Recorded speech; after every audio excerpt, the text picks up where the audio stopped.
Nigeria's headline inflation rate declined further to 15.4% in July, the second consecutive month of slower pace of price increases since the start of the Gulf tensions in February.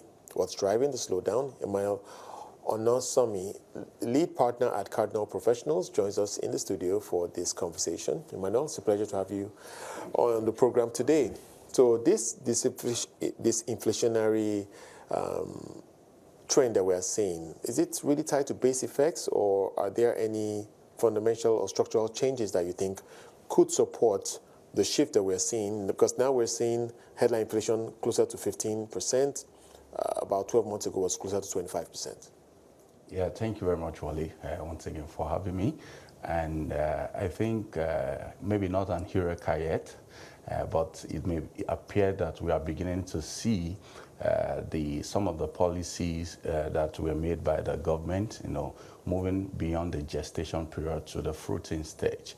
And the way you begin to see it is that the macro side of things, get better stability, which is what we have seen in the side of the core inflation, which month on month, 2 months now, we've been able to see a significant disinflation, where the rate at which inflation is picking up has now significantly reduced at that end. But when you look at the headline inflation, maybe a bit of more work and attention needs to be placed, particularly as it affects the micro side of things, when it comes to the prices of food and energy that affect the everyday, people. So the fundamentals have been fixed from the macro side, which is now yielding some level of fruit, but we need to also pay attention to, the micro side so that everybody can get some relief, from the inflationary, moves. By the macros changes, I imagine you're speaking about, of course, exchange rate stability, the fuel subsidy removal, and we've gone through that cycle already. Yes. But what about the base effect, though? Because as you know, the base was reviewed about 12 months ago. Yes, the base for calculating this. That's right. When that was done, it's also to make the inflation figure be more reflective, of the true impact of the economy.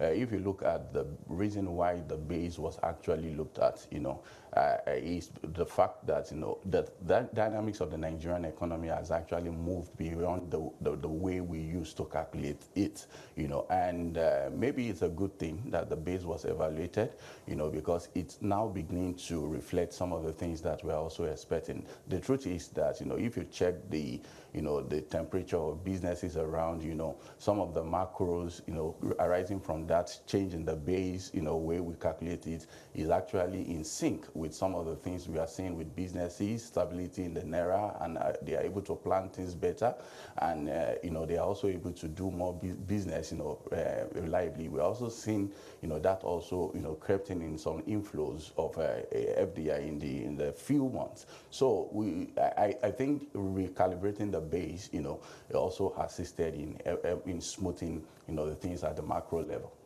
Let's talk a bit about what is perhaps a bit of an alarming divergence in the food inflation number, because now that is up to 20%. We know that should be a big focus of the authorities. What are your thoughts about the dynamics there? Because many will point out that we are in the early stages of harvest season, that food prices should actually be coming down. Yeah, so there are multiple factors that actually drive food inflation. Beyond the exchange rate, beyond the, the base effect. You understand? Multiple factors that speaks to, fundamentals of production. Starting from security, starting from logistics. What is the cost of getting this produce from the farm, to the city center? How safe is it doing that, moving the produce from the farm to the city center? In addition to that, how many of the farming activities do we have actively going on, and how has the yield been? There's this conversation around the fact that, some genetic mutative effects impacting the yield of our products based on some seedlings that were used in some previous farming season that could also be fueling creating some security issues because people, youth are saying that farming is no longer productive, and some of them are being motivated to switch into banditry that is also contributing to the overall price of food.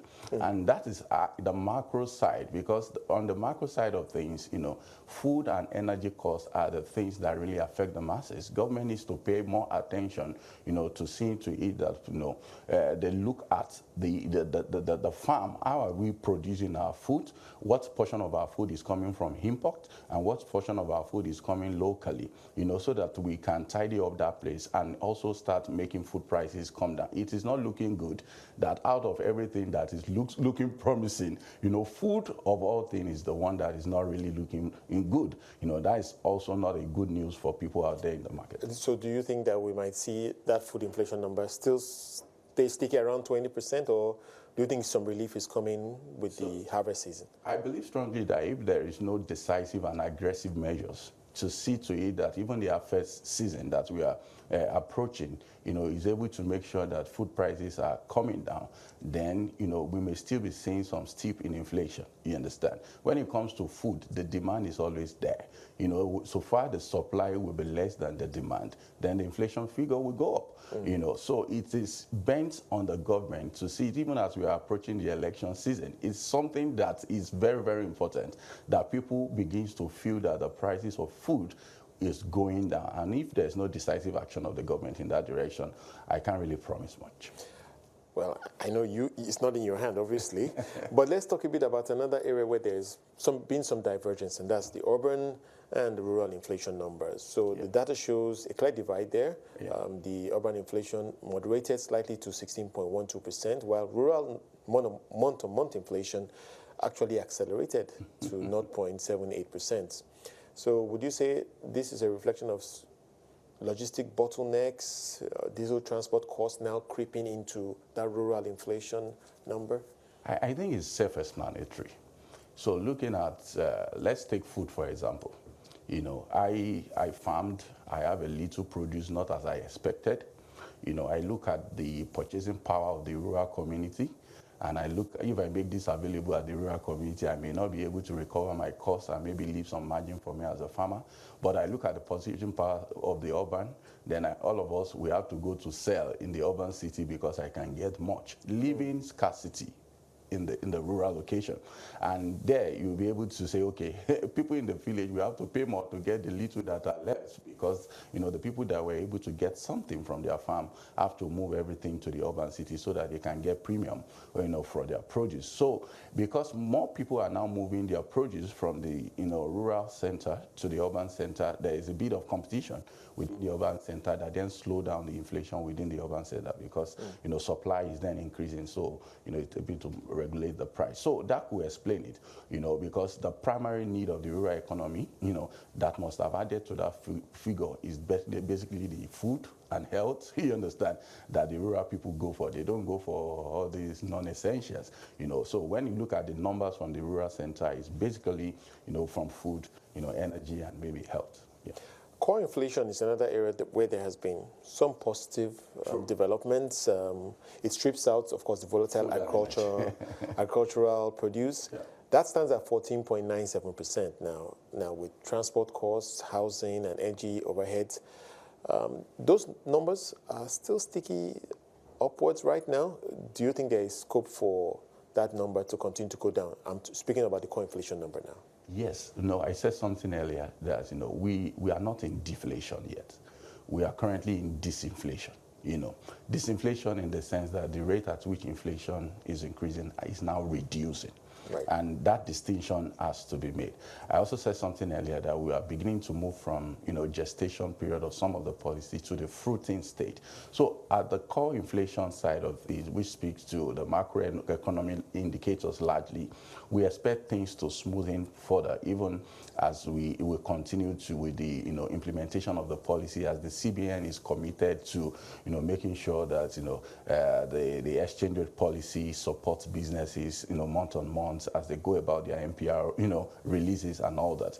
We expect that the core inflation side of things continue to improve. In fact, we want to be able to get to a period of deflation within that sector where businesses are able to now do business cheaper, and then the costs of their products, selling their products, then trickle down to the market to also support the macro side of things. So that should be the usual progression of the gestation period to the fruiting period. The businesses will do well first, and when the business do well, then it will then reflect in the macro side of things. Last quick question: what does all this mean for the MPC in your view? Yeah, so MPC, the last time they maintained the rates, So I think, it is good that we don't disrupt the trend, you understand, too much. So I see an MPC that will still maintain the rate, you understand, because we've seen some positive at the cost side.